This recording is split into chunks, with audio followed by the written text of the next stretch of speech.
Why did everyone pretend she wasn't there? That question used to echo through her head like the hum of the base generators, steady, low, impossible to silence.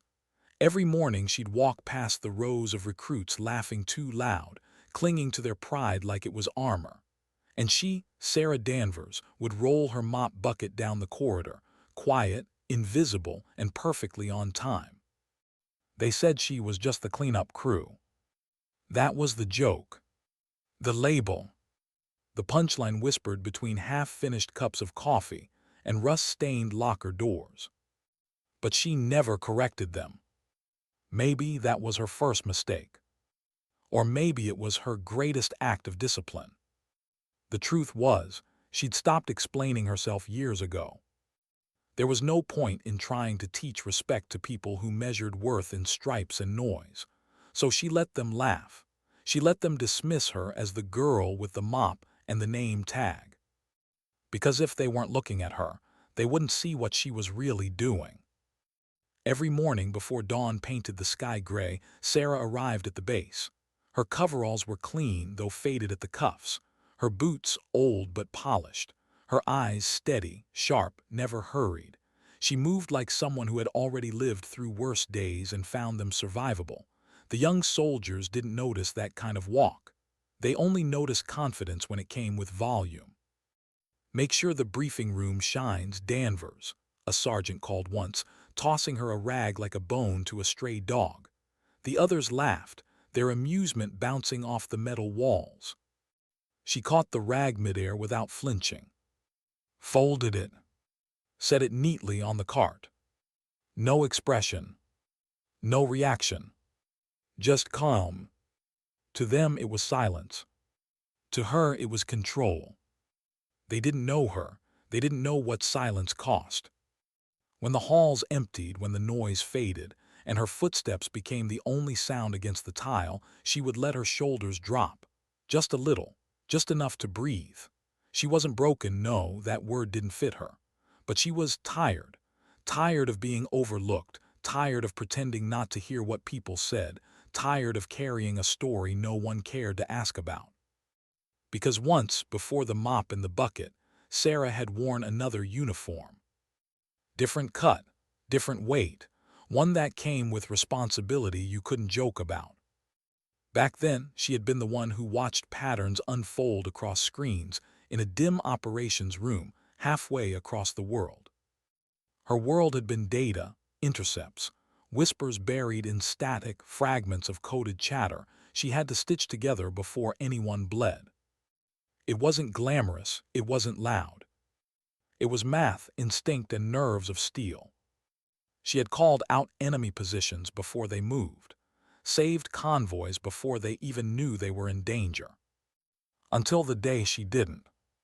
A convoy under her coordination took a hit no one expected. One misread line of data, one delayed transmission, and suddenly lives she'd been responsible for were gone.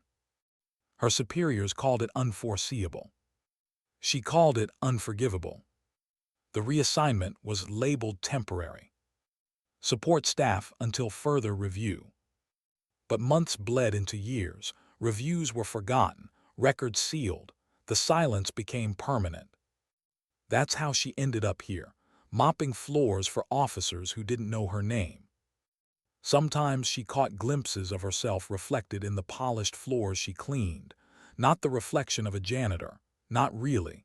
She still carried herself like an operative, chin up, eyes scanning every detail. She didn't mop like she was cleaning a floor. She moved like she was sweeping for vulnerabilities. She saw everything. Who lingered in the hallways after hours. Which guards cut corners on their patrols. Which lieutenants grew too comfortable with routine. Her mind still cataloged patterns the way it used to. Only now she did it in silence, behind the veil of invisibility. At night when the base slept, she would sit outside the maintenance shed, notebook balanced on her knee, pages filled with tidy handwriting. Not shopping lists, not cleaning schedules. Patterns, timings, behavior loops. Her way of staying sharp, her proof that she was still herself, that the woman who once saved lives hadn't vanished into a broom closet. She kept those notes private, not out of fear, out of instinct. You don't hand over your observations until the moment they matter. The younger recruits didn't see her as dangerous. They saw her as decoration. Once a cocky lieutenant smirked as she passed. "Funny how some people just miss the cut," he said loudly enough for his friends to hear. Laughter followed, sharp and ugly.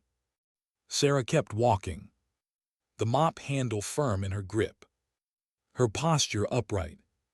Never give them your reaction. That was rule number 1. Let them think they've won. Later that night, in her tiny dorm, she wrote a single line at the top of a fresh page. Mockery reveals weakness, not strength.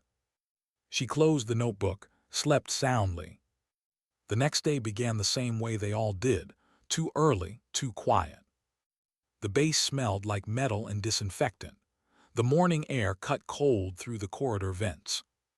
She clocked in before sunrise, rolled her cart through the echoing hallways, and began her routine. Then came the alarms. The sharp blare of sirens tore through the air. Red lights strobed against the steel walls. Officers shouted orders. Boots thundered across the floors. Simulation breach, all units to command. The intercom crackled to life, urgency dripping from every word. Sarah didn't move faster, didn't panic, just leaned on the mop and listened. Because she had heard that tone before. Not in training, in war. Cadets sprinted past her, shouting. One even called back over his shoulder, laughing. "Better hurry, Danvers. Don't want enemy footprints on your floor." They disappeared down the hall, leaving behind only the sound of chaos. She wheeled her bucket toward the command room, calm, composed. Inside it was bedlam. Screens flickered red. Officers crowded around consoles, barking overlapping commands. "The grid's down. Switch to backup." Backups aren't responding. The drill had collapsed into confusion. What was meant to test them was now exposing every weakness they didn't know they had. Sarah watched from the doorway, pretending to polish the doorframe. But her eyes were locked on the data screens. The flickering patterns, the timing of each failure, the cascading system collapse. Too precise. Too familiar. This wasn't random. It wasn't a software bug. It was a staggered override, a simulated cyber breach designed to test deep response under pressure, and they were failing it, badly. Her heart slowed, her focus sharpened. That feeling, the one she thought she'd buried, rose back up. That instinct that always came when things fell apart. She stepped into the room. "It's not a malfunction," she said quietly. Her voice cut through the shouting like a clean blade. Heads turned. A few officers blinked in disbelief. A janitor, speaking in the command room. "It's a pattern breach," she continued. "You're looking at an override cascade. If you don't reroute your auxiliary channels in the next 3 minutes, you'll lose your airspace simulation entirely." The lieutenant in charge frowned, defensive. "Danvers, what are you? Stay out of the way, that's an order." Sarah didn't move. She just looked at the main console. The red alerts stacked faster. She took a step forward. "If you wait another 60 seconds, you'll lose full command input." "Authorization," the operator snapped. His voice trembled. "We can't just—" Her fingers moved before anyone could stop her. Years of memory, guiding her through buried submenus most of them didn't know existed. Manual override, redirect auxiliary comms, stabilize input stream. Green lines pulsed back to life. Screens unfroze, systems hummed, the chaos stilled. A stunned silence filled the room. No one laughed now. No one spoke. The lieutenant swallowed hard. "That's not standard procedure." "No," Sarah said softly. "Procedure wouldn't have saved you." For a moment, all you could hear was the low hum of systems coming back online. Then, the whispering began. She just walked in and fixed it. What did she even do? She typed something I've never seen. Sarah turned away, quietly returning to her cart. She didn't smile, didn't look for thanks. Because she knew what came next. People never admit they needed the one they laughed at. That night in the mess hall, the whispers spread like wildfire. A janitor had outperformed half the command team in a simulation. Some said it was a fluke. Others weren't so sure.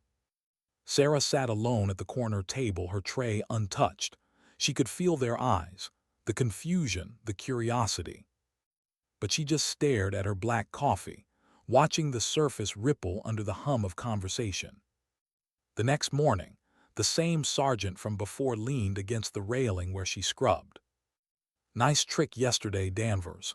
What you do, unplug it and plug it back in." Laughter followed him down the stairs. Sarah said nothing. But that night, her notebook got another entry. Pattern breach recognition, exposure shift incoming. Because she knew something had started. Something small, but irreversible. They had seen her once. And now, the quiet couldn't protect her much longer. How long can someone stay invisible before the world remembers they exist? For Sarah Danvers, invisibility had become second nature. It was safety, it was peace, it was punishment. But after that day in the command room, the silence around her began to ripple, subtle, but there. People didn't speak to her differently, not yet.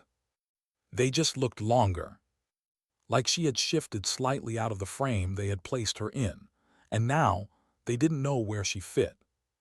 The next morning she found her mop bucket already filled. Someone had done it for her. Small, quiet gesture. She didn't know who, she didn't ask, but she noticed. She always noticed. Still, the jokes continued, dull echoes from those too proud to admit confusion. Guess the mop girl's got a magic touch. She's probably got a lucky rag. Maybe she should clean the server next time. Laughter followed, forced this time. Like people telling a joke they no longer believed in. Sarah kept working, her movements measured, unbothered. She wasn't angry, she wasn't even disappointed. She understood human behavior better than most of them. Mockery was fear in disguise, fear of being proven wrong, of losing control of the story. And on a military base, control was everything. That night, after lights out, she sat again in the maintenance yard under the floodlight that buzzed faintly like an insect trapped in glass. Her notebook rested on her lap, half-filled pages fluttering in the cool wind. She pressed her pen down and wrote, "Visibility changes the mission. Keep steady." She paused. The ink bled slightly into the paper. She added one more line underneath. "They'll test what they don't understand." It wasn't paranoia, it was prediction. And she was right. The following week, drills became constant, too constant. Multiple simulation alerts, security audits, random technical reviews that never used to happen. Every system, every routine, suddenly under scrutiny. The base commander, a man too careful about his posture and not careful enough about his people, said it was a readiness initiative. But Sarah knew better. They were trying to prove that what happened during the last drill was a fluke. They were trying to reassert control. And she let them. She moved through her days like a ghost among uniforms, sweeping floors while officers barked new orders, polishing glass while cadets rehearsed emergency responses they barely understood, listening to every word, reading every face, storing every inconsistency. Because Sarah Danvers didn't just clean, she observed. And what she saw day after day was a system held together by pride, not precision. One afternoon, while she was disinfecting the briefing room table, two lieutenants walked in mid-conversation. They didn't notice her at first. "She overstepped," one of them said. The other shrugged. "Maybe, but she was right." "That's not the point. Chain of command doesn't bend for maintenance staff. There was hesitation in his voice, the first crack in arrogance. Still, he murmured, what if she wasn't supposed to be here? What if? He cut off when Sarah straightened, lifting her mop bucket. The silence grew awkward. The first lieutenant forced a cough. Carry on, Danvers. She nodded once, not looking at them. But their tone had shifted. It wasn't mockery anymore. It was caution. She finished the room, left quietly, and as the door closed behind her, they spoke again, lower, sharper. Who the hell was she before this? Sarah smiled faintly to herself as she rolled her cart down the hall. The question had finally reached them. And once curiosity takes hold in a place like this, it spreads faster than fire. By the end of that week, rumors were everywhere. A secret operative, a discharged officer, an intelligence agent who'd seen too much. Everyone had their version, none of them close to the truth. But every version ended the same way. She wasn't just a janitor. And that was enough to make people nervous. One evening, after the last shift, Sarah was wiping down the window frames in the upper corridor that overlooked the training field. Outside, under the floodlights, a group of cadets practiced tactical maneuvers. Their movements were stiff, mechanical, rehearsed. But her eyes weren't on them. They were on the drill instructor packing behind them, hand clasped tight behind his back. He glanced at his watch every 15 seconds. Off-tempo, distracted. Sarah tilted her head, tracing the instructor's steps with her eyes. 4 strides left, turn 5 back, glance over shoulder, tap earpiece. Something's off. She stepped back from the window, quietly, her mind racing with instinctive calculation. Someone was monitoring something, not a drill, a test. And she was the subject. That night she confirmed it. When she entered the supply closet near the west wing, her log sheet was missing, the one she used to sign out equipment. Someone had pulled her file. She replaced it silently, closed the door and exhaled once. No fear, just confirmation. They were watching her now. Invisibility had shifted into observation, and that was fine. Sarah had spent years being underestimated. Being watched was easier than being ignored. At least now she could choose what they saw. The next morning she walked a little slower through the main hall. Let them stare, let them wonder. When a group of cadets passed her, they fell silent halfway through their conversation, unsure whether to greet her or pretend she didn't exist. She gave a small nod, nothing more, just enough to unsettle them. And then for 2 days, nothing happened. No tests, no drills. Just quiet. Until the convoy arrived. It was just after 900 hours when the low rumble of engines rolled through the base. Not the usual supply trucks, these were heavier, darker, slower. The kind that carried people, not cargo. The guard at the gate straightened his cap. The chatter over comms went tense. Sarah paused mid-task, rag still in hand, and listened. 3 vehicles unmarked. She didn't have to see the plates to know this wasn't routine. Something or someone important was coming. She resumed wiping the glass, pretending not to notice as officers scrambled to adjust their uniforms, fixing collars, clearing throats. Nervousness spread like static through the air. You could taste it, the kind that makes the air too thick to breathe. When the first SUV rolled through the main entrance, it didn't stop for the checkpoint. Didn't slow down. Just drove straight to the command building. That never happened, not without clearance. By the time Sarah reached the upper corridor, she could see it from the window. The black vehicle idled near the steps, dust curling around its wheels. The driver stayed seated, the passenger door opened. And then the base changed. The man who stepped out didn't need an introduction. Even from that distance, Sarah recognized the posture. Straight spine, shoulders squared, the stride of someone who'd carried command longer than most of these cadets had been alive. She froze. The rag slipped from her hand, hitting the floor with a soft, wet sound. General Marcus Hale. She hadn't heard that name in years, not since before the convoy. Her pulse slowed, each beat deliberate, steady, controlled. Why was he here? The base erupted in motion. Officers hurried down hallways, adjusting their caps. The commander nearly tripped over his own feet rushing to the entrance. No one had expected an inspection. No one ever expects him. Sarah stayed where she was, half hidden behind the glass partition, watching him move. He didn't look around, didn't greet anyone. His eyes stayed forward, every step echoing with quiet purpose. For a moment, a flicker of memory washed through her, the sound of his voice years ago through a headset mic. Calm, unshakable. Stay focused, Danvers. You're reading it right, trust the data.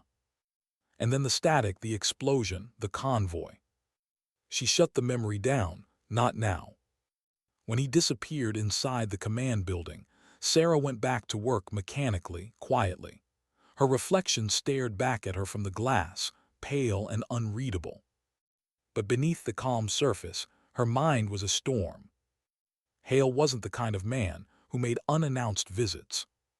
If he was here, something was wrong. And if he was here for her?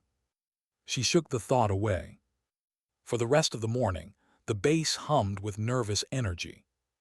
Hushed whispers followed the general wherever he went.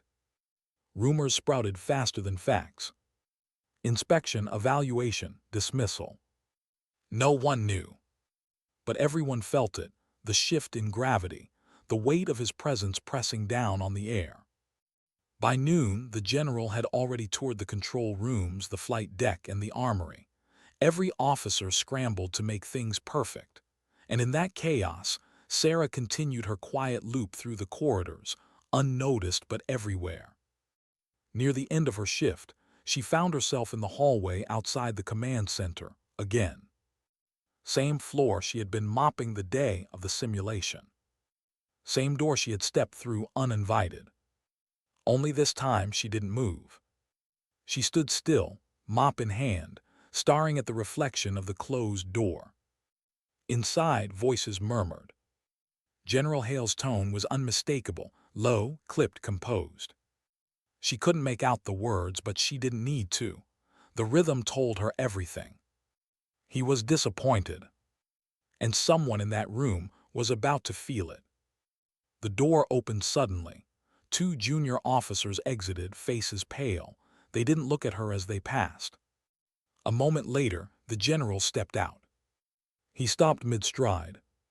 And for the first time in years, Sarah Danvers felt seen. For a heartbeat, no one moved. The corridor stretched into stillness, sound draining out of the air until even the hum of fluorescent lights seemed to vanish. General Marcus Hale stood in the doorway of the command center, one hand resting against the frame, eyes locked on the woman holding a mop at the far end of the hall. Sarah Danvers didn't breathe. Didn't blink. Her fingers tightened slightly on the handle, not from fear but control. Years of training, whispering the same mantra through her pulse. Hold steady, read the moment before it reads you. He took one step forward, then another. Each boot click echoed sharp against the tile, each one pulling every pair of eyes in the corridor toward him.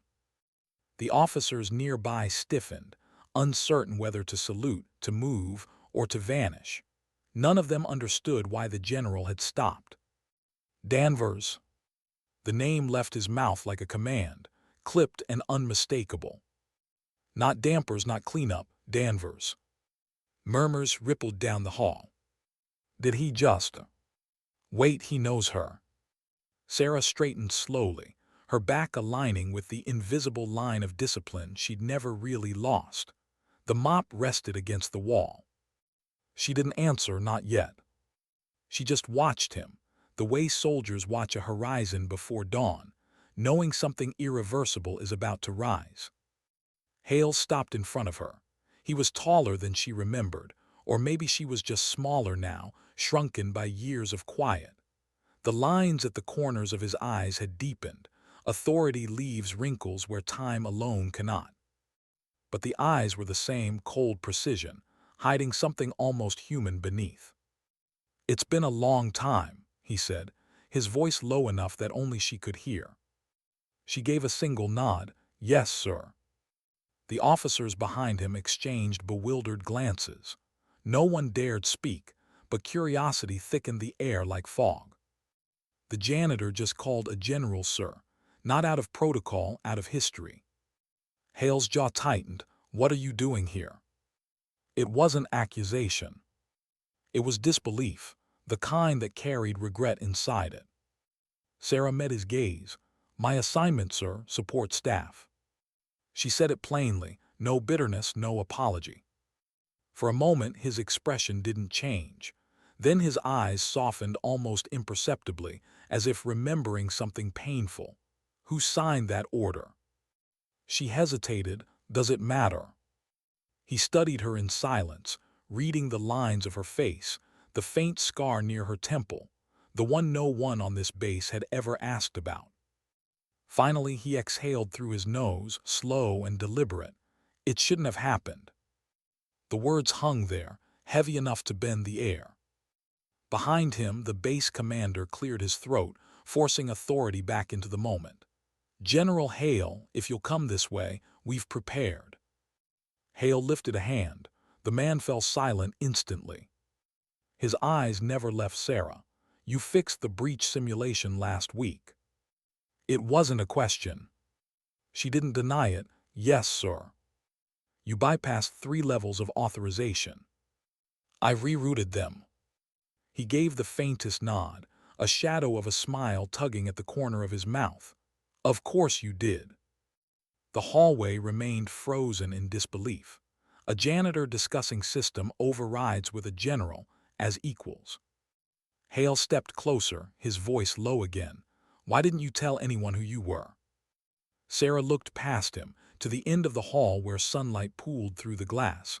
"Because no one asked." Something flickered in his eyes, admiration, anger, sorrow. Maybe all 3 at once. He straightened. "Not anymore." He turned to the watching officers. "Command center, now." His tone cut through hesitation like a blade.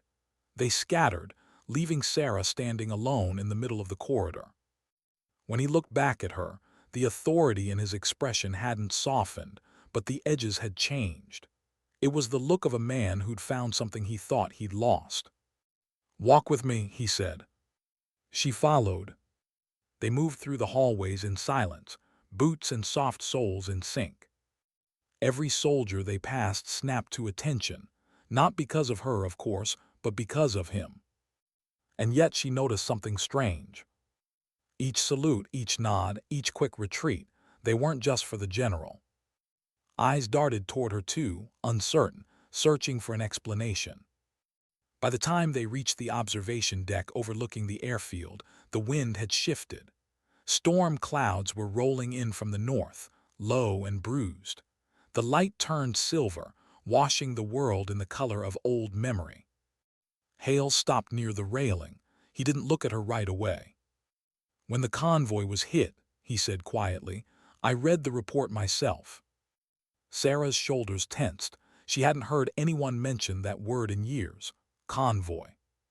Her voice came out barely above a whisper. "You shouldn't have. It was classified." "I classified it." He finally turned toward her. "Because I knew what it would do to you if it went public." She swallowed, the taste of dust and guilt sharp in her mouth. "It was my responsibility. I made the call." "You made the right call," he said. "It was the system that failed, not you." She shook her head slowly. "Tell that to the ones who didn't make it back." His gaze hardened again. "You think I do?" The wind pressed at their uniforms, carrying with it the faint hum of aircraft engines warming on the runway. For a long time, neither spoke. The silence between them wasn't awkward. It was old, the kind built over years of shared burdens no one else could understand.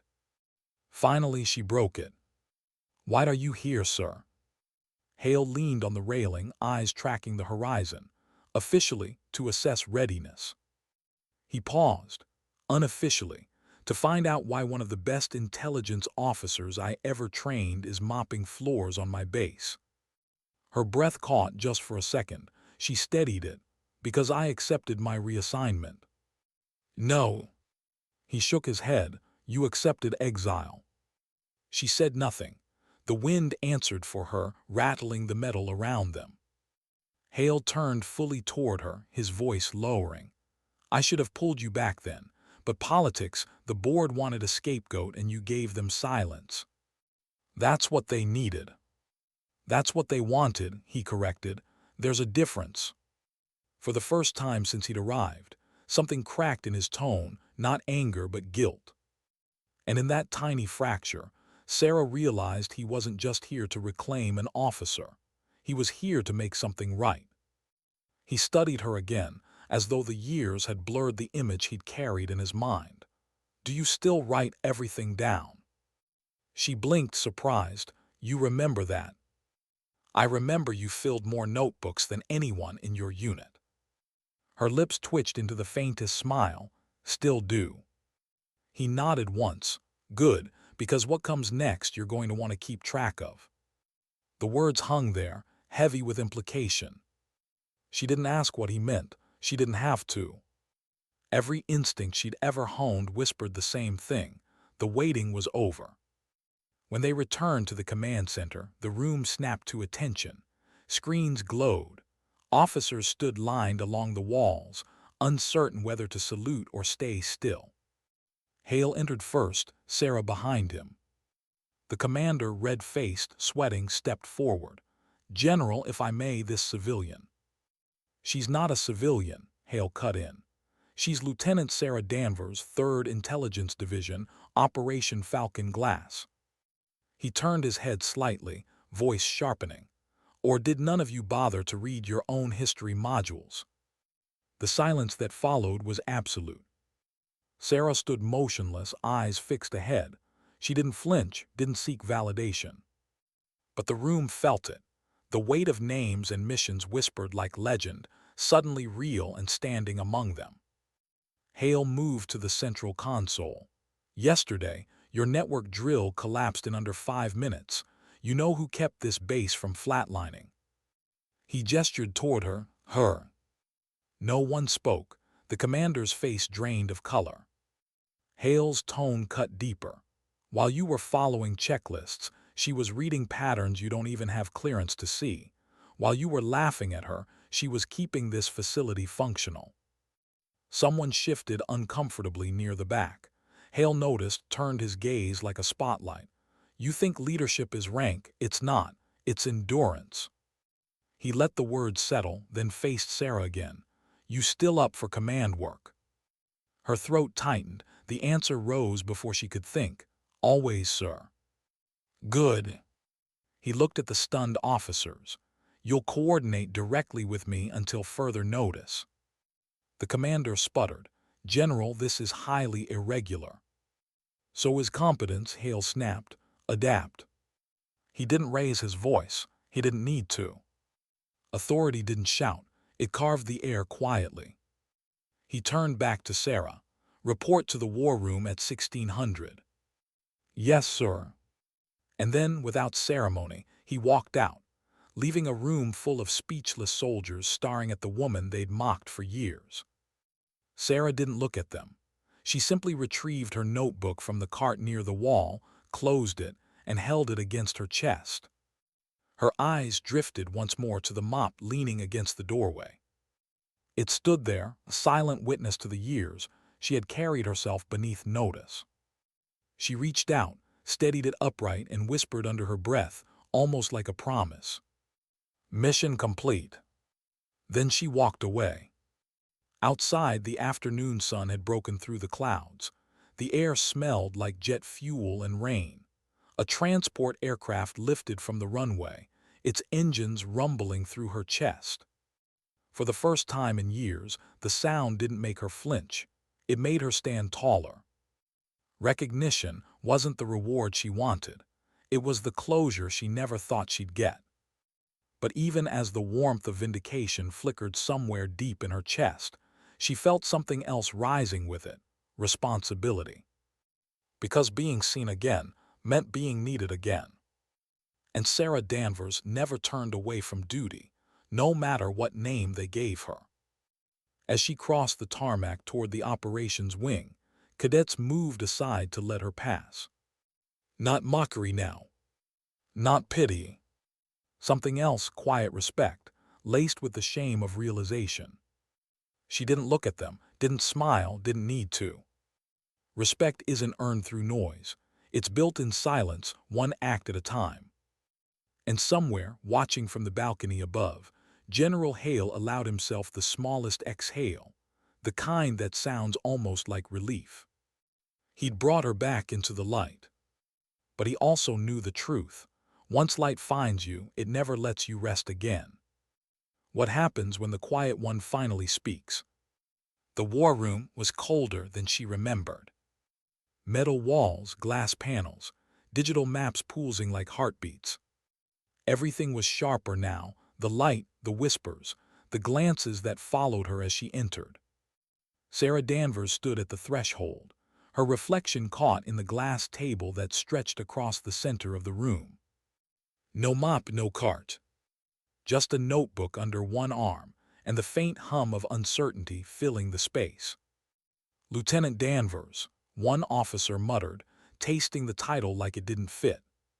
She didn't correct him, just nodded, measured, composed. Reporting as ordered, sir. General Hale stood near the head of the table, arms folded, gaze steady. At ease, Danvers. She relaxed slightly, only slightly. You don't unlearn posture like that. Around her, the senior officers shifted, unsure where to look. None of them wanted to meet her eyes. None of them could forget what she used to be, or what they'd assumed she was. The commander cleared his throat. General, with respect, perhaps this transition could be handled more formally. We have personnel procedures, evaluations. Consider this one of them, Hale said without turning. His tone was iron. He gestured toward the main screen. Show her the feed. The technician obeyed instantly. The holographic map expanded, blue lines drawing a grid across the digital landscape. Red markers pulsed along a simulated perimeter. A new drill, but not a standard one. Sarah's eyes narrowed. The timing between pings was off, too deliberate. What are we looking at? She asked. Hale's gaze shifted to her. I want to know that too. The commander stepped forward, puffing his chest as if reclaiming ground. It's a systems readiness evaluation. Standard pattern test, 5-minute response window. We've already identified the breach points. Have you? Sarah asked softly. He blinked. Excuse me. She took a step closer to the screen. Her tone stayed calm, almost gentle. Because if you had, those red points wouldn't be static. They'd be rotating on a 5-second delay. The technician frowned, checked his console. She's right. The delay's active. I don't. The commander's face tightened. Sarah turned her head slightly toward him. That means your breach is adaptive. It's not simulating an attack. It's teaching you how to fail. A few low murmurs rippled through the room. Hale didn't move, but his eyes glimmered with quiet satisfaction. Go on, he said. Sarah walked around the table slowly, every step deliberate, controlled. Whoever programmed this simulation designed it to replicate interference from an active field jammer. Each data point you're seeing is half a second behind real time. That's why your responses look accurate on the map, but are actually lagging. She stopped near the edge of the projection, tapped the glass once. By the time you correct the pattern, the system's already blind. The commander's jaw worked soundlessly. He hadn't seen it. None of them had. Hale broke the silence. Can you counter it? Sarah's eyes lifted. Yes, sir, but I'll need access clearance. The technician hesitated. I don't think she. She does now, Hale interrupted. Patch her through. Sarah took the station without hesitation. Her hands hovered over the interface for only a heartbeat before moving with fluid certainty. Not rushed, not frantic. Precision in motion. The digital grid flickered, recalibrated. Red points shifted to green. The entire system stabilized in under 30 seconds. The room fell silent. She stepped back, expression unreadable, simulation neutralized. Hale nodded once, efficient. The commander opened his mouth again, struggling to rebuild his authority. General, that's impressive, but I still question the wisdom of. Wisdom? Hale turned, finally facing him. Wisdom would have been not burying her in a supply wing for 3 years. The commander flushed deep red. Sir, we didn't. Yes, you did. Hale's tone dropped low, deliberate. You took one of my best analysts and turned her into a footnote, because you didn't recognize what quiet competence looks like. The room froze. No one spoke. No one dared. Sarah stood still, eyes down for a moment, the ghost of humility still written in her posture. She hadn't come here for vengeance, only purpose. And yet, as she looked up, there was something in her gaze that hadn't been there before, not pride exactly, more like acceptance. Hale turned back to her. We'll need you to review the communications protocols for the Northern Satellite Relay. Something's interfering with our recon data. You're authorized full clearance. Yes, sir, she said. Her tone was calm, but inside, her pulse shifted not from fear, but from awakening. This was what her mind was built for. Not cleaning up after others, but connecting patterns that no one else could see. She worked through the night. While the base slept, Sarah sat in the dim light of the operations room, surrounded by the soft glow of monitors. Lines of encrypted data scrolled across her screen, messages, fragments, frequencies. Each pulse, each flicker told her a story. And she listened.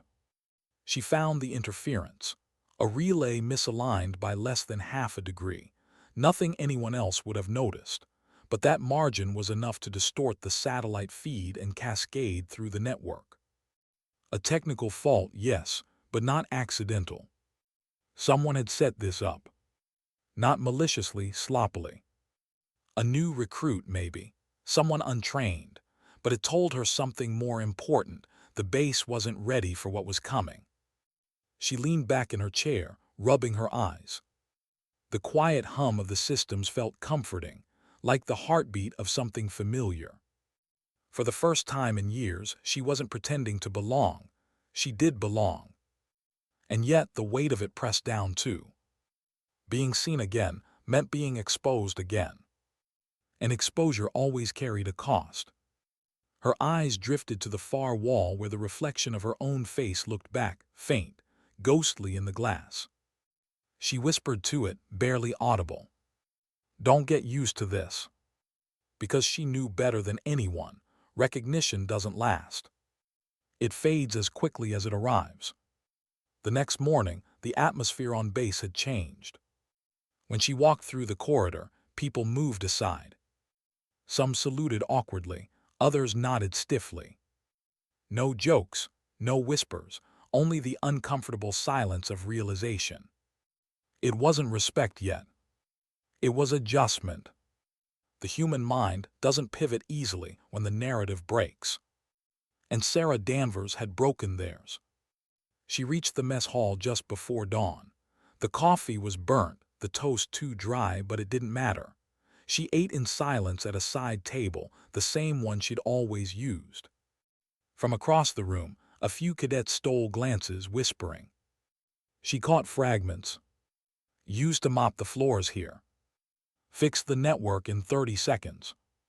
The general called her lieutenant. She didn't look up, she didn't need to. The story was retelling itself without her help. Later that afternoon, General Hale called her back to the war room. When she arrived, the table was empty except for him and a single closed file. He motioned for her to sit. I've been reviewing the security audits, he said. There's a pattern in the relay interference. You saw it too, didn't you? Sarah nodded. Yes, sir. Intentional. She hesitated. Negligence, maybe, but deliberate in its repetition. He opened the file. Same pattern showed up on another base 2 weeks ago. She frowned. Then this isn't isolated.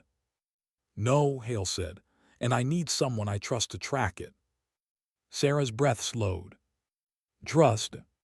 That word still carried weight, even after all the years. I'll find it, she said. He studied her face for a moment. You never really stopped working, did you? Her lips curved faintly. You can take the uniform off a soldier. You can't take the mission out of her head. Hale nodded once. That's why you're here. He stood, sliding the file across the table. You'll have limited personnel, quiet operation. No broadcasts, no reports through standard channels. Understood? Yes, sir. As she reached for the file, his voice softened. Sarah. She paused. He almost never used first names. Sir. You did good work, even when no one was watching. She looked down at the folder. The edges were crisp, untouched. A new beginning wrapped in paper. Her voice came out calm, but it trembled at the edges. That's the only kind that counts. He gave a brief nod, the corners of his mouth tightening, not a smile, not quite. Then he turned away, his silhouette framed against the glass wall overlooking the base. The faint roar of an aircraft filled the room, engines rising like a reminder of purpose. Sarah held the file to her chest and stepped out. The corridor stretched long and bright ahead of her. Everything looked the same walls, same hum, same polished floors, but it felt different. For years, this place had been her cage. Now it was her proving ground. As she passed the maintenance wing, she slowed. Her old cart was still there, tucked neatly against the wall. The mop leaned upright, exactly where she'd left it. She stopped, studying it. The handle caught a sliver of sunlight through the window, glowing faintly. It wasn't shame that filled her, it was gratitude. That mop had been her cover, her discipline, her shield. It had kept her humble when pride could have broken her. She reached out and brushed her fingertips across the handle once, softly. Thank you, she whispered. Then she turned and walked on. Outside, the wind carried the faint echo of jet engines, distant thunder, and something else, the quiet rhythm of purpose returning to her blood.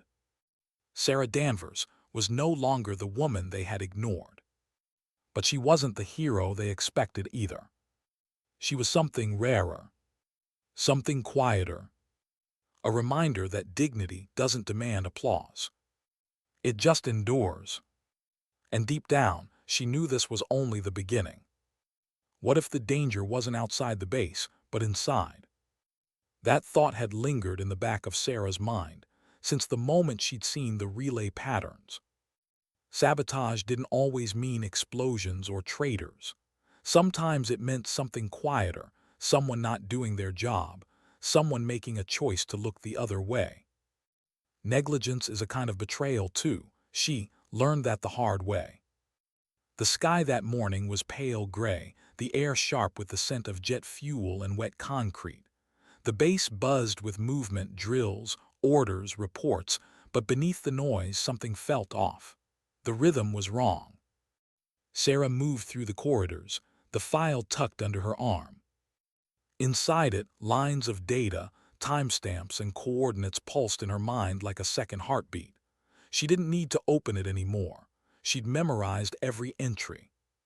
She stopped outside the communications wing. A pair of young techs glanced at her, startled. They still weren't used to seeing her in this uniform, her old insignia sewn back on, her nameplate reading Lt.S. Danvers. Relax, she said quietly, a trace of dry humor in her tone. I don't bite. They chuckled nervously, stepping aside. It wasn't fear she saw in their eyes. It was confusion, the kind that comes when a ghost turns out to be alive. Inside, the hum of servers filled the air. She approached the main terminal, logging in under her newly restored clearance. The console flickered to life, streams of encrypted logs cascading across the screen. Her eyes scanned the data, steady and methodical. There it was again, the same signal interference she'd seen the night before. A repeating pattern. Too perfect to be random. Every 31 hours, exactly 7 minutes past the hour, the satellite feed spiked for 4.3 seconds. Then it corrected itself. That kind of precision doesn't happen by accident. Sarah leaned closer, tracing the pattern with her finger across the screen. The data wasn't coming from outside the base. It originated here from an internal relay tower. Her lips parted slightly. Someone inside is masking their signal. She printed the log, folded it neatly, and slipped it into her notebook. Then she stood there for a moment, staring at the screen, the hum of the machines filling the space around her. Her reflection stared back at her from the glass, quiet, unreadable. For the first time in weeks, she felt the cold press of that old sensation, that whisper of danger she hadn't felt since her last operation. The one that had ended everything. Except this time, she wasn't going to look away. General Hale found her an hour later in the observation wing, standing before a wall of monitors. He watched her for a moment before speaking.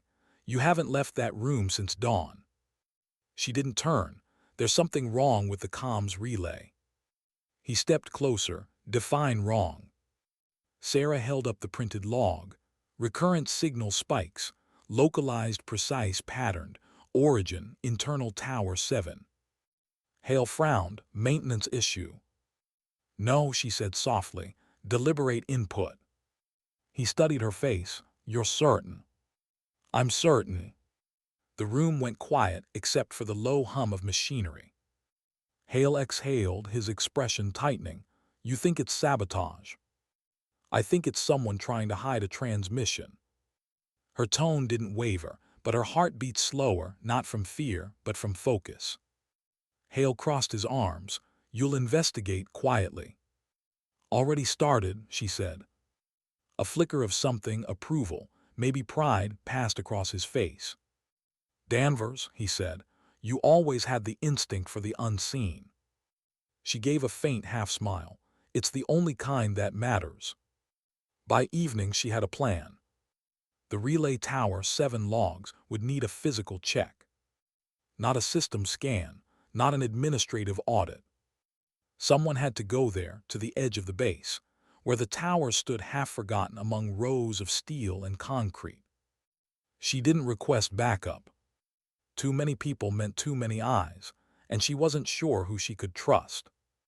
At 1900 hours, the light was fading. The horizon glowed faintly orange, the kind of dusk that makes everything look softer than it is. She walked alone along the perimeter road, the sound of her boots steady against the asphalt. The wind carried the distant whine of aircraft taking off. When she reached the tower, the base noise faded into nothing. It was quiet here, the kind of quiet you can hear breathe. She climbed the access stairs slowly, scanning each landing. Nothing unusual, no signs of tampering, at least none that a casual inspection would catch. But Sarah didn't do casual. At the top, she opened the relay panel and crouched beside the circuit hub. There, the faintest burn mark along a fiber line, almost invisible. She touched it lightly. The metal was still warm, recently accessed. Someone had been here. She removed her gloves, tracing the edge of the wiring. It wasn't sabotage. It was a bypass, small, clever, reversible. Whoever did it knew what they were doing. She checked the maintenance logs. The last registered access was logged under Corporal Reeves, comms tech, 4 days ago. But something didn't fit. Reeves had been assigned to a different shift schedule that day. Someone used his ID. Sarah's jaw tightened. A cover identity, classic misdirection. She replaced the panel and descended, scanning the darkened field around the tower. The wind picked up, carrying dust across the asphalt. No one there. But she could feel it, the prickle on the back of her neck, the old instinct. Being watched. She turned sharply, nothing. Still, her pulse stayed steady, her eyes narrowing into the wind. "You'll show yourself eventually," she whispered. Then she walked back toward the base lights, the sunset behind her fading into violet. Later that night, she filed her report directly to Hale's private channel. Brief, precise. Unauthorized internal access, probable concealment attempt, investigation ongoing. She didn't include Reeves's name yet, not until she was sure. After sending it, she sat in silence, the low light of her quarters casting long shadows across the walls. The past and present felt closer here, like two overlapping ghosts. She reached into her bag and pulled out the tinfoil medal, the one the cadets had once made as a joke. It was still folded neatly, unbent. She turned it over in her palm, staring at the faint dents. That had been their mockery, their laughter, their arrogance. And somehow it had become her reminder. Not of shame, of patience. She placed it on the desk, next to her notebook. Then she wrote a single line at the top of a new page. "When you've been invisible long enough, you learn to see what others miss." The next day, the resistance began. Not open defiance, that would have been easy. No, this was quieter. The kind that hides behind courtesy. Paperwork delayed, access credentials misplaced, meeting times changed without notice. Her reports to the command staff went unanswered. The commander himself, the one who'd once mocked her, now smiled too easily, every word coated in politeness like a weapon dipped in sugar. "Lieutenant Danvers," he said one afternoon, standing in the corridor with arms folded, "you're overextending yourself. These signal anomalies aren't your jurisdiction." Sarah met his gaze calmly. "Then whose are they?" He hesitated. "Engineering, comms, anyone but you, frankly." She tilted her head. "Because I'm not supposed to notice them." His jaw flexed. "Because I don't need chaos on my base." "You have it already," she said softly. "You're just pretending it's order." For a split second, something flashed behind his eyes, anger, fear, maybe both. Then he smiled thinly. "Watch your tone, Lieutenant." She nodded. "Always do." When he walked away, she didn't move for a long moment. Just listened to the echo of his footsteps fading down the hall. There it was again, the pattern she knew so well. The louder someone talks about control, the less they actually have. That night, she returned to the relay data. The interference was spreading, subtle, but expanding across secondary channels. Whoever was behind it was getting bolder. Or desperate. She leaned back, rubbing her temples, her thoughts moving faster than her body could keep up. Every piece pointed to someone high enough to cover their tracks. Someone inside the command structure. But why? Why risk exposure now, when everything on this base had finally stabilized? Unless it wasn't about the data at all. Unless it was about her. She closed her eyes, letting that thought settle like a weight on her chest. The interference had started shortly after her reinstatement. Coincidence? Maybe, but she didn't believe in those anymore. She stared at the screen until the numbers blurred, her reflection pale against the glow. For a moment, she saw the shadow of her past self, headset on, eyes fixed, adrenaline humming through her veins as alarms blared in the distance. And she remembered the voice through the comms back then. Calm, confident, certain. "Stay focused, Danvers, you're reading it right." She whispered into the quiet, "I'm reading it right again, sir." By dawn, she had a new plan. A quiet one. She'd plant a digital marker, an invisible code that would trace the next unauthorized access. Whoever triggered it would expose themselves. She didn't need to confront them, she just needed proof. As she worked, the base outside began to stir. Engines, boots, chatter. Life moved on, unaware that a silent game had begun. And somewhere deep down, beneath the calm and the logic and the precision, Sarah felt it again, that old ache of isolation. Even when she was right, she was alone in it. But that was fine.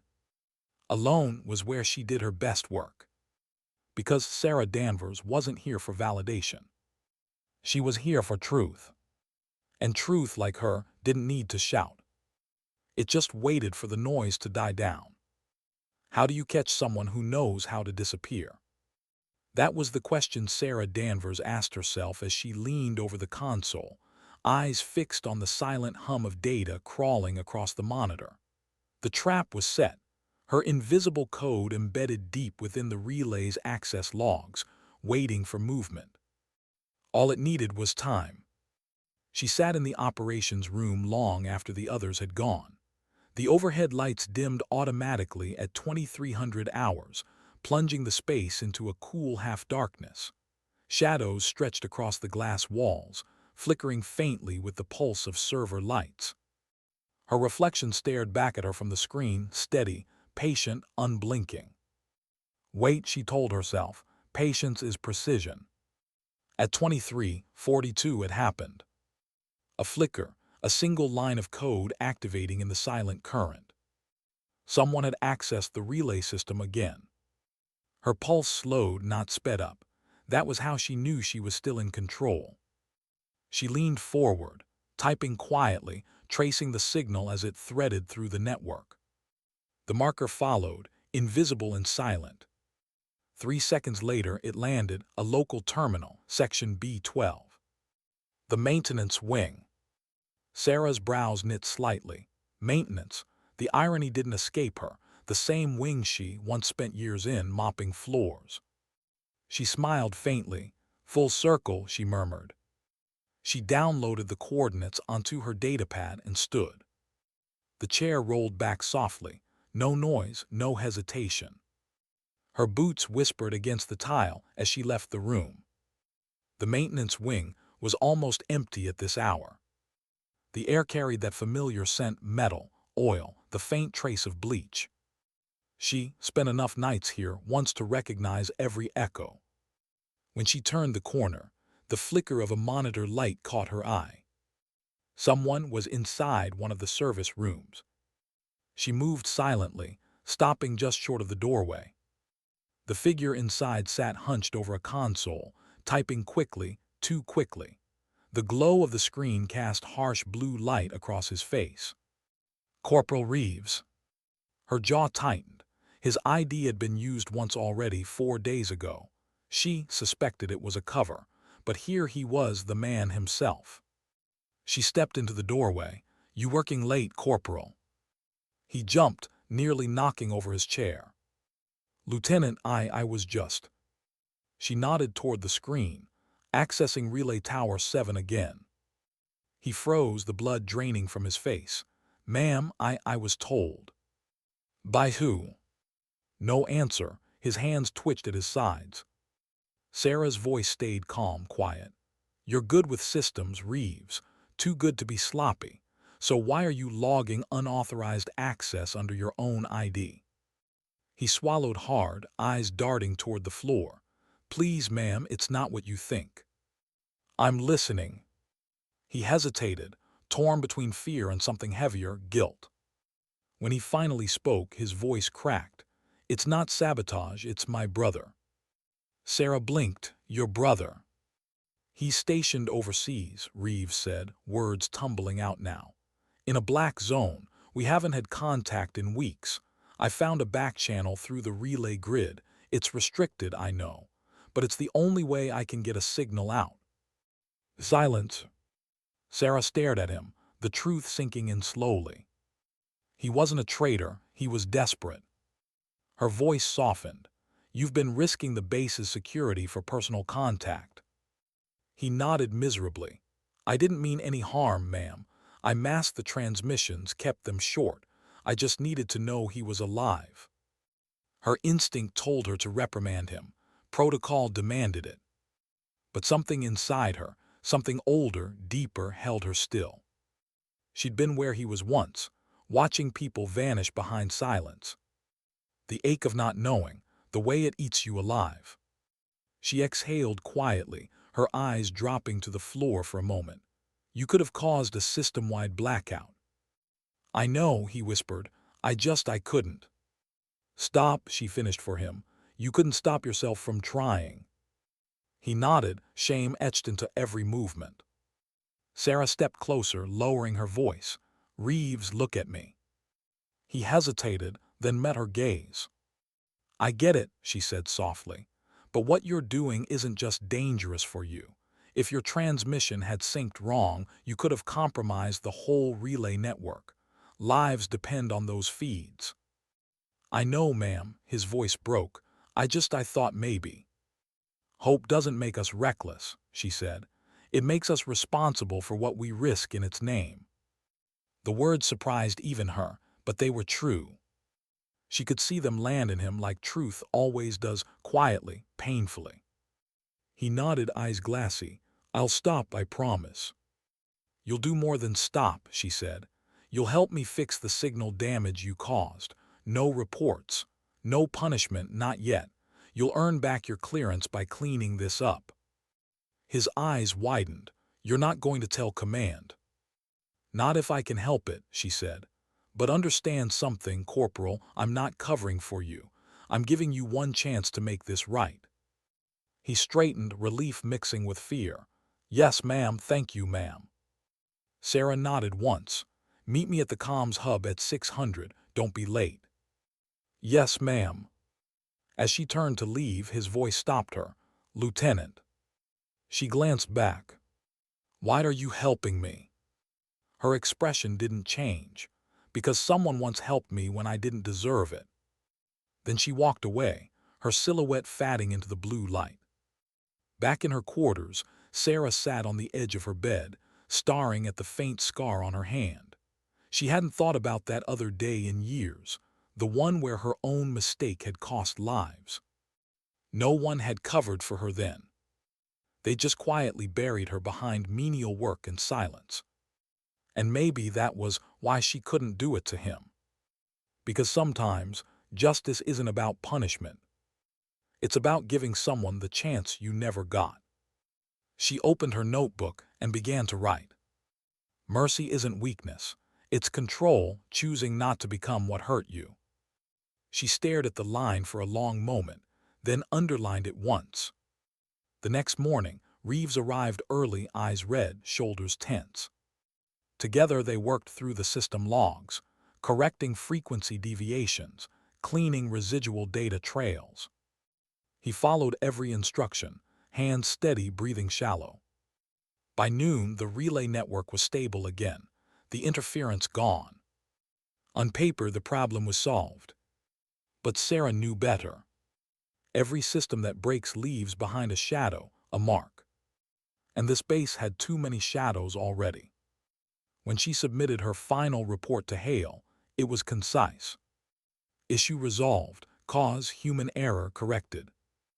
Nothing more, no names, no blame. An hour later, Hale called her into his office. He read the report silently, then looked up. You're certain? Yes, sir. He studied her expression. You're protecting someone. She didn't flinch. I'm protecting potential. For a long moment he said nothing. Then he leaned back, exhaling through his nose. You've changed. Not really, she said quietly. I just stopped explaining myself. He smiled faintly, a small, tired smile. That's change, Lieutenant. She hesitated before asking, Do you trust me with this, sir? He nodded slowly. I always did, even when the board didn't. The admission hit harder than she expected. For years, she'd carried the silence of his absence like a wound. Now, hearing that he'd never stopped believing, it stitched something closed inside her. Thank you, sir, she said softly. Don't thank me, he replied. Just keep proving them wrong. That night, Sarah stood alone on the airfield.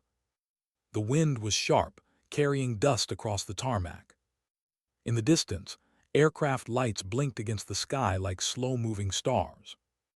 She closed her eyes and listened to the hum of engines, the way she used to, each vibration a language only she understood.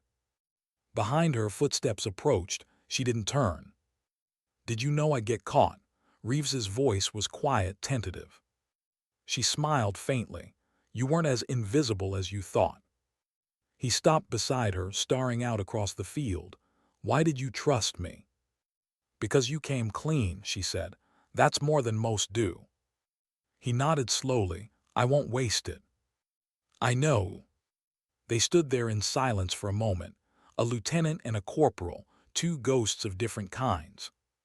Finally Reeves said, "They talk about you, you know, in the mess hall, the general, the simulation, the mop."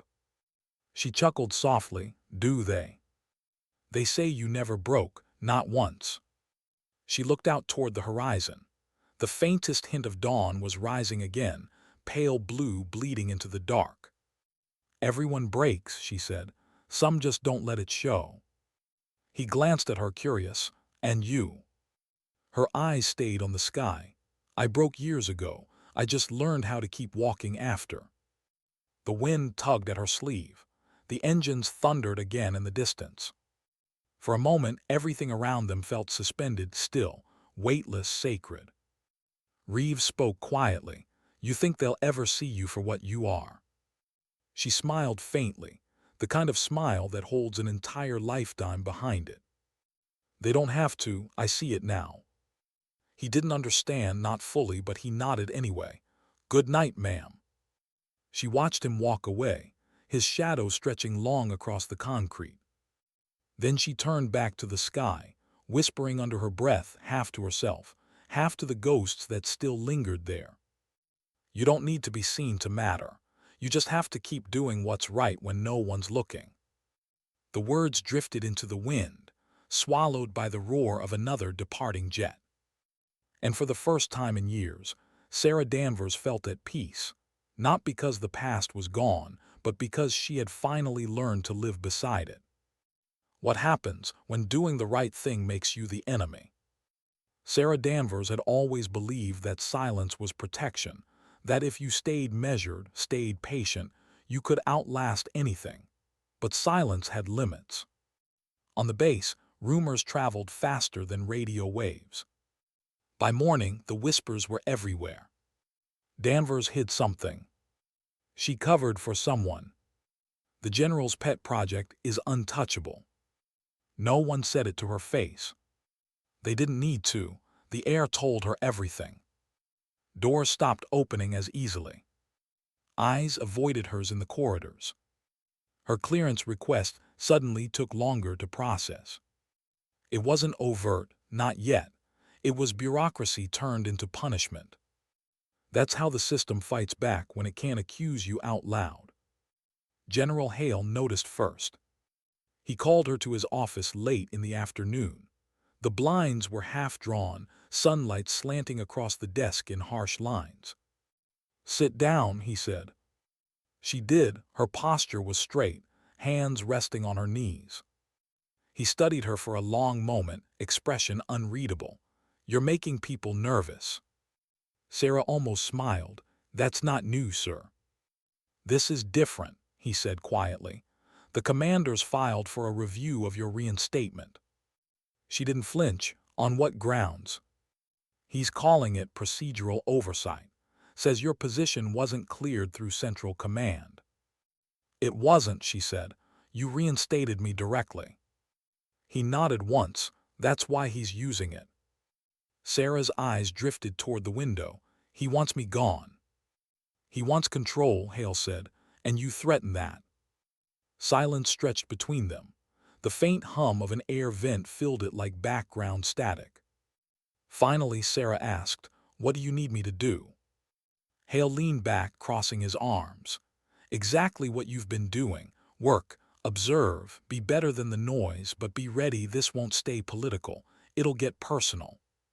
She gave a single steady nod. "Understood." He watched her for a moment longer, something like pride shadowing his gaze. "You've got a way of holding steady when most people would start shouting." "Shouting wastes breath," she said softly. "I'd rather listen." He smiled faintly. That's why you're dangerous. By evening, the atmosphere on base had shifted again. You could feel it, the kind of pressure that doesn't announce itself but creeps in through the tone of voices and the stiffness of posture. Sarah walked the perimeter alone, as she often did when she needed to think. The wind carried the sound of the flag whipping against the pole, the rhythmic clank of loose chain. The horizon glowed dull orange, sunset behind storm clouds. She stopped near the comms tower, looking up at the lights flickering along its spine. Reeves had done well. The systems were clean now. The base was stable. And yet she felt something fragile underneath it all, the thin line between order and fracture. You shouldn't be out here alone. The voice came from behind her, calm, familiar. She turned. It was the commander. Checking the relay logs, she said. He smiled without warmth. Of course you are, still trying to prove something. Her tone didn't change, just making sure others don't break what works. He stepped closer, hands behind his back, eyes sharp. You think you're saving this place. You're not. You're destabilizing it. By fixing what you ignored. He chuckled softly. By undermining the chain of command. You think because the general favors you, you're untouchable. I think, she said evenly, favor doesn't keep systems from failing. He studied her for a long moment, something predatory in the stillness. Then his voice dropped low. You've embarrassed a lot of people, Lieutenant, people who don't forgive easily. Her gaze didn't waver. Then they'll have to learn. He leaned in, close enough that she could smell the faint trace of coffee and arrogance on his breath. You won't last here. She met his eyes, unblinking, calm, absolute. I already did. For a second, something faltered in him. Then he straightened, smoothing his uniform. Enjoy the view, Lieutenant. It won't be yours for long. When he walked away, Sarah didn't move. The wind pressed cold against her skin, whipping strands of hair across her face. She didn't feel fear. She felt clarity. The enemy wasn't incompetence anymore. It was pride. And pride always breaks before patience does. That night she worked late again, alone in the operations room, her notebook open beside her keyboard. She flipped to a blank page and wrote at the top. When truth threatens comfort, comfort fights back. Below it she began mapping behavior patterns, not of data, but of people. Who filed what reports, who spoke to whom, who went silent after she entered a room. It was analysis, the same kind she'd used years ago to predict enemy tactics. Only this time, the battlefield was administrative. By midnight, the pattern was clear. The commander wasn't just pushing for her reassignment. He was using her as leverage to discredit Hale. She leaned back, eyes closing for a moment. That's how power works. It never attacks what it fears directly. It erodes everything around it until the strong stand alone. In the morning briefing, she took her usual seat along the edge of the room, silent, observant. The commander stood at the head of the table, his tone clipped, rehearsed. He spoke about protocol consistency, chain of command integrity, base readiness alignment. Words that sounded important but meant nothing. Words designed to corner her without numbing her. When the meeting ended, no one looked at her. Not out of disrespect, out of fear. No one wanted to choose sides. Not yet. She gathered her notes and rose to leave, but the commander's voice stopped her. Lieutenant Danvers, he said, a word. She turned slowly, sir. He walked toward her, smiling that same tight smile. I hear you've been running unsanctioned after-hours operations in the comms wing. Her pulse didn't change. I've been correcting network vulnerabilities. Without authorization. With your authorization lost in administrative delay, she said. A few nearby officers paused mid-step, sensing the temperature drop. The commander's tone stayed casual, but his eyes gleamed. Careful, Lieutenant. Defiance can look a lot like insubordination. Sarah's reply was steady, quiet, lethal in its calm. So can negligence. For a moment, no one breathed. Then she nodded politely and walked away, leaving him standing in the silence he'd created. That evening, she met with Hale again. He looked exhausted, too many briefings, too many battles fought in conference rooms instead of on fields. Your report was accurate, he said, but it's drawing heat. The board wants reassurances. Reassurances or obedience, she asked. Both, he admitted. They think you're disrupting cohesion. She almost laughed. Cohesion built on fear isn't unity, sir. It's submission. He rubbed his temples. You're right, but they don't like being reminded. She leaned forward, her voice quiet but firm. If we keep protecting egos instead of systems, we'll lose both. He looked at her for a long moment. You sound like me 20 years ago. Was it worth it? She asked. He smiled faintly. Depends on the day. They sat in silence after that, two soldiers bound by the same kind of loneliness that comes from doing what's right when everyone else is comfortable being wrong. By the end of the week, the situation had reached breaking point. Hale was scheduled for a remote call with Central Command, an oversight review. The commander saw his opening. Half an hour before the call, Sarah received a message flagged urgent. Maintenance breach, Relay Tower 7. The same location as before. She grabbed her jacket and ran. When she reached the tower, the access panel hung open. No smoke, no damage, just the faint hum of power lines and the sharp smell of burnt wiring. Someone had tampered with it again. Only this time it was Reeves. The modification was crude, rushed, untrained. A setup. She checked the log.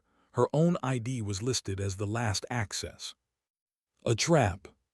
Her hands tightened into fists, knuckles whitening. Whoever did this wasn't trying to steal data. They were trying to destroy her credibility. Within the hour, security officers escorted her to the command office. The commander stood waiting, arms folded, a look of solemn satisfaction barely masked behind feigned concern. Lieutenant Danvers, he said, his voice smooth, rehearsed. Your access credentials have been linked to unauthorized system tampering. Sarah met his gaze. You planted it. He gave a sympathetic shrug. Or maybe you've just been working too many nights alone. Hard to keep track, isn't it? The officers behind her shifted uneasily. No one spoke. She didn't defend herself, didn't argue. Because in that moment, she realized something he never would. Truth doesn't need panic to survive. She straightened, her voice calm. Then investigate. You'll find what you're looking for. Oh, I intend to, he said, smiling faintly. In the meantime, you're relieved of duty pending review. The words hit the air like a quiet explosion. Sarah nodded once, understood. When she turned to leave, he called after her. Tell me, Lieutenant, he said, was it worth it, all this noise for a little recognition? She paused at the doorway, her back to him. Her voice was steady, almost soft. It was never about being seen. It was about seeing clearly. Then she walked out. That night the base was silent again. The same silence she'd lived in for years, but now it carried a different weight. In her quarters she packed slowly, methodically. Notebook, ID tag, one photograph, her old unit. As she closed her bag, the door opened behind her. Hale stood there, expression unreadable. I heard, he said. She looked up. They're calling it an investigation. They're calling it containment, he corrected. She met his eyes. Then you already know I didn't do it.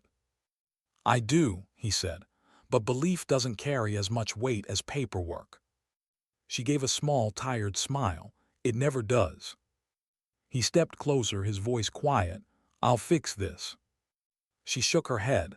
Don't, they'll just use me to weaken you. Let them try. No, sir, she said softly. Sometimes the best move is to step back and let the truth surface on its own. Hale's eyes softened. You really think it will? It always does, she said, eventually. He studied her for a long moment, then nodded once. When it does, he said, I'll make sure you're there to see it. She picked up her bag, slinging it over her shoulder. I don't need to see it, I just need to know it happens. As she walked past him, the wind from the open door stirred the papers on his desk. He called after her, voice low, almost reverent. You never stop, do you? She didn't turn, not while there's something worth protecting. Then she stepped into the corridor, her silhouette fading into the light. How do you clear your name when silence is the only weapon you have left? For Sarah Danvers, silence had always been her ally, a shield against arrogance, against mockery, against noise.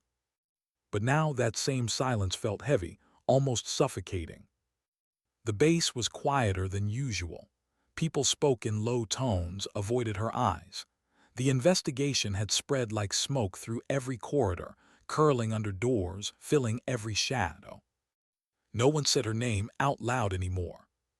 They just whispered it. She was back to being invisible. Only this time, everyone knew her name, and that was worse. 3 days had passed since her suspension. She wasn't confined, but she might as well have been. Her access revoked, her clearance frozen. She walked the base like a ghost, no orders, no voice, no place. The mop closet she used to clean still smelled the same, bleach, metal dust. She caught herself pausing there once, hand resting on the old handle. Funny, she thought, how easily a life could circle back on itself. She didn't touch it, though.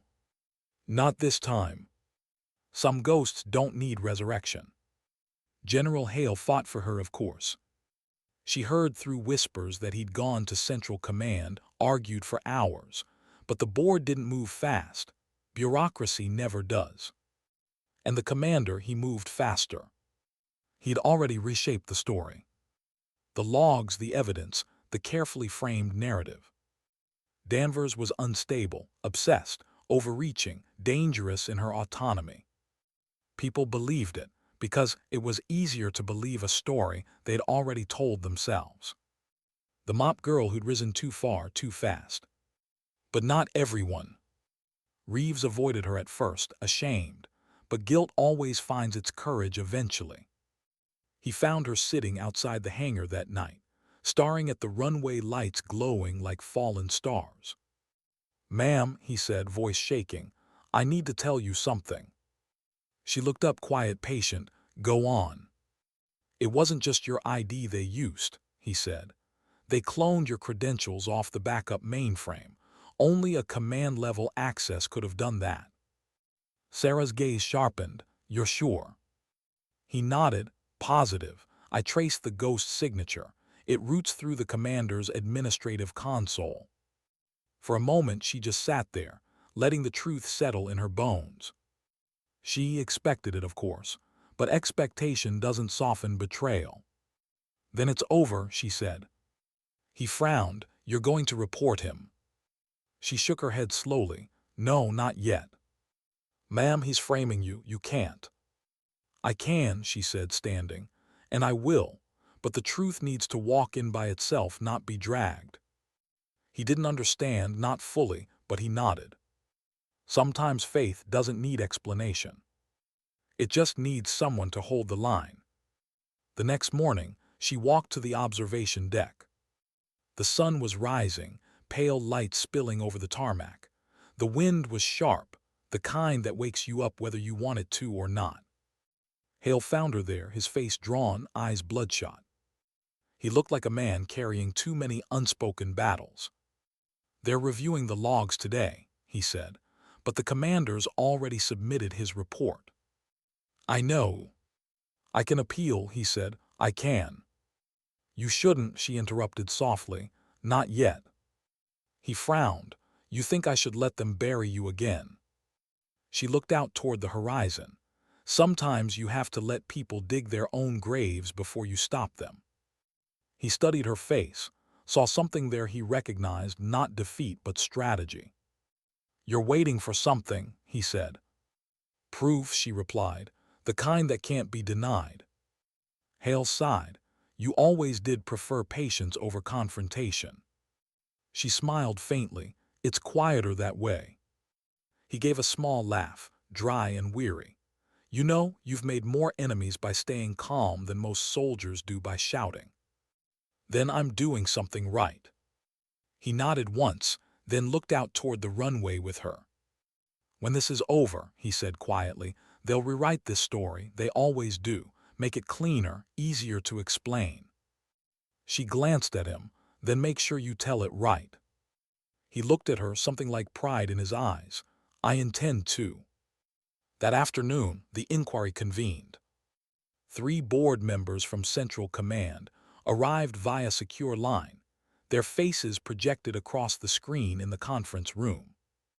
The commander stood tall, composed, voice slick with confidence as he presented his case. Lieutenant Danvers was found accessing restricted systems without authorization. She was reinstated outside standard channels. Her behavior has compromised operational integrity. Each word dripped with civility, polished and poisonous. He didn't need to raise his voice. He just had to sound reasonable. Hale sat beside him, expression unreadable. Sarah stood behind them, silent, not invited to speak, only to listen. When they asked her if she had anything to add, she simply said, "No, ma'am." The commander smiled faintly. He thought that meant surrender. But Sarah wasn't surrendering, she was waiting. Later that night, while the base prepared its evening drills, a message appeared in Hale's private feed. Encrypted, unsigned. He opened it and froze. Attached was a full network trace log. Not doctored, not abstract, raw data. Every action from the relay tower breach mapped line by line, including one entry timestamped seconds before the alleged tampering. Origin, Commander's console. The ghost signature Reeves had found. Sarah's trap, her invisible marker, had worked. Hale rose from his desk, grabbed his jacket, and walked out without a word. He found the commander in the control room, standing before a wall of active feeds. Enjoying the view, Hale asked, voice low, even. The commander turned, smiling thinly. General, you should rest. The board's already. Already seen this, Hale interrupted, tossing a data drive onto the console. It clattered loudly. The room went still. What's this? The commander asked, his tone carefully neutral. Proof, Hale said, the kind that can't be denied. He stepped closer. Your console accessed the relay network 28 seconds before the breach you blamed on Danvers. You cloned her credentials. You framed your own officer. The color drained from the commander's face, but his voice stayed steady. That's a fabrication. Then let the board verify it, Hale said. You love procedures. Let's see if they love you back. The commander's jaw tightened. You destroy your career over her. Hale's eyes narrowed. No, I'd restore what should have never been destroyed. He turned to the nearby officers who'd paused their work, watching in stunned silence. Effective immediately, Hale said. Commander Reese is relieved of duty pending investigation. The words dropped like thunder. Reese opened his mouth to protest, but no sound came. Because for the first time, no one in that room believed him anymore. They called Sarah back to the command room an hour later. She walked in quietly, the way she always did, eyes steady, hands at her sides. The air was different now, heavier, but not hostile. People stood a little straighter. They didn't look away. Hale faced her. It's done. She didn't ask how. She didn't need to. He handed her the data drive. You set the trap, didn't you? She nodded once. I just left the truth where it could find him. For a moment he said nothing. Then he smiled, small, genuine, proud. You saved me a war with bureaucracy. Just doing my job, sir. He shook his head. You did more than that. She exhaled, the tension finally slipping from her shoulders. What happens now? Command will review, Reese will face inquiry. You'll be reinstated formally, and after that, he paused. You can choose.